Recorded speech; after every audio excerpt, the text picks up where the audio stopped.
Baik, bismillahirrahmanirrahim. Assalamualaikum warahmatullahi wabarakatuh. Sebelumnya, perkenalkan nama saya Nabila Walia Zahri dengan NIM 12320201117. Nah, di sini saya mau memaparkan hasil dari uji proposal yang udah saya susun begitu. Yang dimana proposal saya ini berjudul Pengaruh Pembelajaran Pendidikan Agama Islam Terhadap Kemampuan Membaca Al-Quran. Nah, mungkin pertama-tama kita masuk kepada latar belakang kenapa saya memilih judul ini.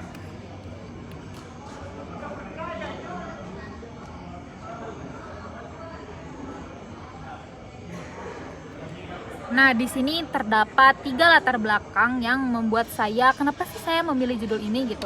Mungkin di sini saya sedikit bercerita dulu gitu. Pada awal-awal kenapa saya memilih judul ini adalah karena saya memiliki kekhawatiran gitu melihat di mana di pendidikan sekarang itu di Indonesia membaca Al-Quran ini hanya berupa formalitas, bukan formalitas ya, tapi hukum-hukumnya gitu hanya sebatas formalitas. Misalkan ketika seorang guru sedang mengetes siswanya untuk membaca Al-Quran gitu, nah itu tuh hanya sebatas membenarkan gitu, ini tuh ini, jadi tanpa pemahaman yang mendalam gitu. Sehingga walaupun itu sekolah berbasis Islam seperti MAN atau mungkin SMK berbasis Islam, mereka tuh bukannya memiliki pemahaman yang mendalam mengenai Al-Quran, tapi masih sedang gitu, masih kurang pemahaman Al-Qur'annya. Nah, di sini saya pun menyusun 3 kerangka mengenai kenapa saya melatar belakang ini. Yang pertama, ini tuh saya mengambil sesuai UU nomor 20 tahun 2003 yang mana menerangkan bahwa pendidikan itu membentuk karakter, keterampilan, dan nilai agama.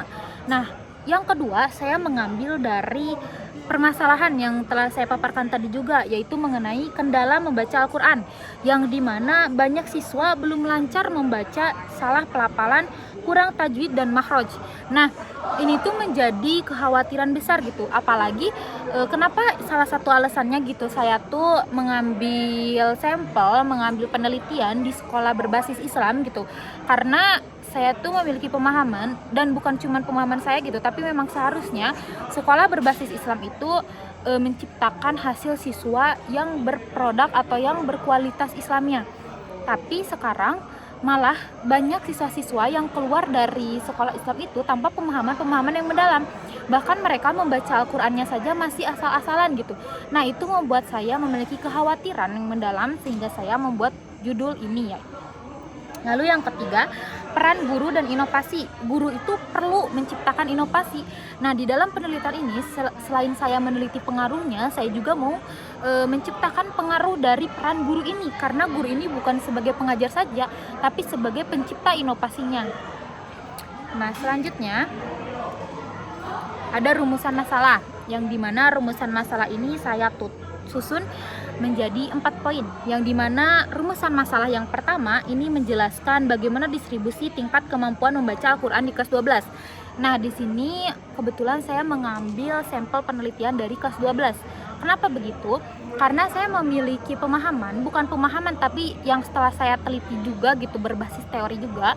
Apabila orang yang sudah mencapai tingkat kelas 12, otomatis pemahamannya juga pasti harusnya sudah menciptakan hasil yang maksimal gitu, hasil yang sudah mereka perjuangkan selama 3 tahun gitu. Nah, apabila hasil dari 3 tahun dia bersekolah dan dia tetap tidak bisa membaca Al-Quran sesuai makhrajnya, maka itulah permasalahannya gitu. Makanya di sini saya mengambil sampel untuk kelas 12.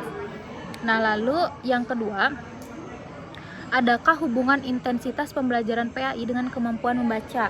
Nah, di sini juga saya mau meneliti gitu, kehadiran pelajaran PAI ini, kehadiran pembelajaran mata pelajaran PAI ini, apakah benar-benar berdampak, apakah benar-benar membuahkan hasil kepada kemampuan siswanya gitu. Lalu yang ketiga, seberapa besar pengaruh pembelajaran PAI terhadap peningkatan kemampuan? Nah, ini sama seperti yang kedua. Kalau yang kedua tadi meneliti intensitasnya, kalau yang ketiga ini meneliti seberapa besar pengaruhnya. Lalu yang keempat, bagaimana perbedaan kemampuan berdasarkan metode pembelajaran PAI yang berbeda. Nah, jadi kita meneliti juga dari metode-metode yang digunakan dalam pembelajaran PAI ini. yang dimana setelah saya meneliti, setelah saya melihat dari kondisi lapangan juga, banyak guru-guru PAI ini yang menggunakan metodenya itu masih metode yang terdahulu gitu, sehingga ketika siswa-siswa mendengarkannya juga mereka tuh mengalami ngantuk, mengalami kurang fokus, dan itu menjadi sebuah permasalahan yang besar juga. Nah selanjutnya,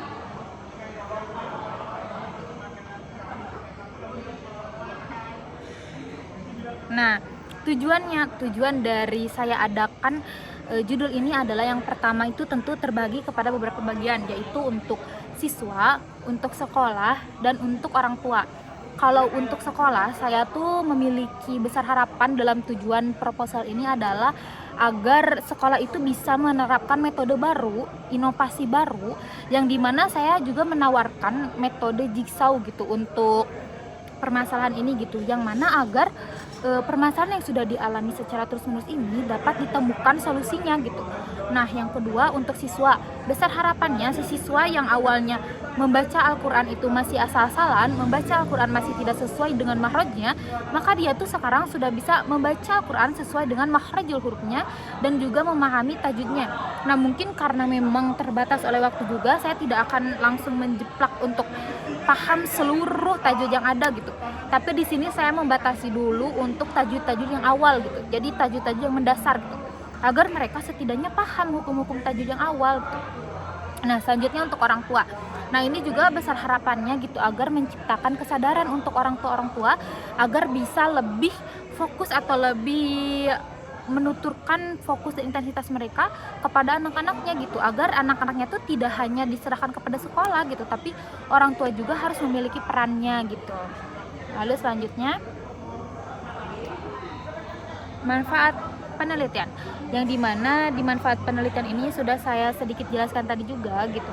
Di sini terbagi kepada 3. Yang pertama secara teoritis, yang dimana untuk teoritis ini bertujuan agar memperkaya ilmu dan menjadi referensi penelitian sejenis.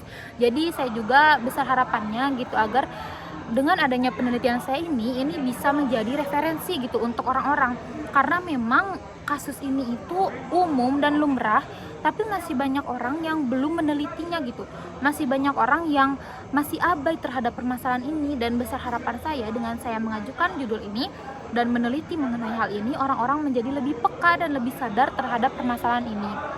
Lalu yang kedua, praktis bagi peneliti, yaitu menambah wawasan pendidikan dan menjadi rujukan akademik. Tentu yang saya dapatkan sebagai peneliti dari penelitian ini adalah yang pertama, untuk tugas dari penugasan saya, yaitu kebutuhan akademik saya. Lalu yang kedua adalah untuk menambah wawasan dari diri saya tersendiri. Nah lalu yang terakhir adalah bagi guru dan sekolah. Nah untuk bagi guru dan sekolah, memberikan masukan untuk tindakan peningkatan hasil belajar dan mutu. Nah seperti yang saya jelaskan tadi ya, agar metode yang digunakan oleh sekolahnya juga menjadi beragam, menjadi lebih, karena kan ini udah abad 21 juga ya. Jadi saya besar harapannya juga agar sekolah dan guru ini bisa memberikan inovasi-inovasi baru terhadap hal ini. Lalu selanjutnya,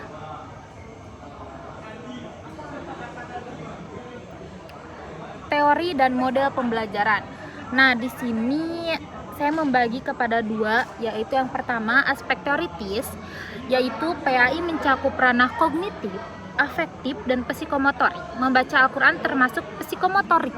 Nah, jadi untuk aspek teoritis saya membagi kepada 3 dulu ya, yang dimana kognitif, afektif, dan psikomotorik. Nah, di sini saya rumuskan lagi, kalau pembaca Al-Quran ini itu masuk kepada psikomotorik. Nah, ini sesuai teori dari Bloom and Anderson. Nah, lalu yang selanjutnya, model dan metode. Nah, di sini saya menggunakan metode ceramah, demonstrasi, praktik, dan tanya jawab. Untuk modelnya di sini ada model kooperatif, proyek, inquiry, PBL, dan kolaboratif, problem basic learning. Nah, lalu selanjutnya, teori terdahulu. Nah, tentunya sebelum saya meneliti, saya mencari-cari dulu teori terdahulu, yang dimana di sini ada 2 artikel atau 2 jurnal yang saya ambil. Yang mana yang pertama ini penelitiannya dilakukan oleh Anggrayani pada tahun 2019 dengan judul penerapan metode jigsaw untuk meningkatkan hasil belajar siswa. Nah, kenapa saya mengambil teori ini? Karena ini itu akan saya jadikan solusi juga, yaitu ketika metode di sebuah sekolah itu terasa terlalu monoton dan tidak terasa gitu manfaat untuk siswanya, maka di sini saya memberikan solusi untuk penerapan jigsaw.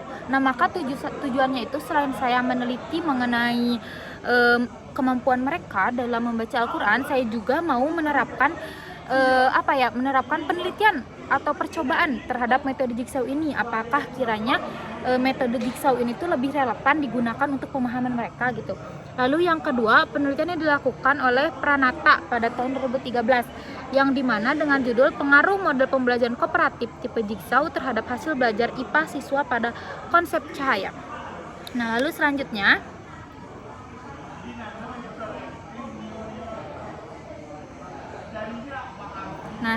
di sini ada kerangka konseptual.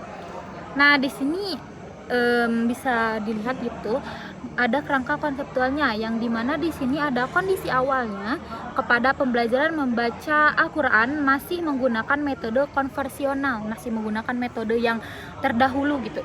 Nah, ini kondisi awalnya yang dimana dilanjutkan hasilnya atau output yang didapat, input yang didapat, kemampuan membaca Al-Quran peserta didik masih rendah. Lalu dilanjut, guru melaksanakan proses pembelajaran membaca Al-Quran. Nah, ini masuk kepada tindakannya.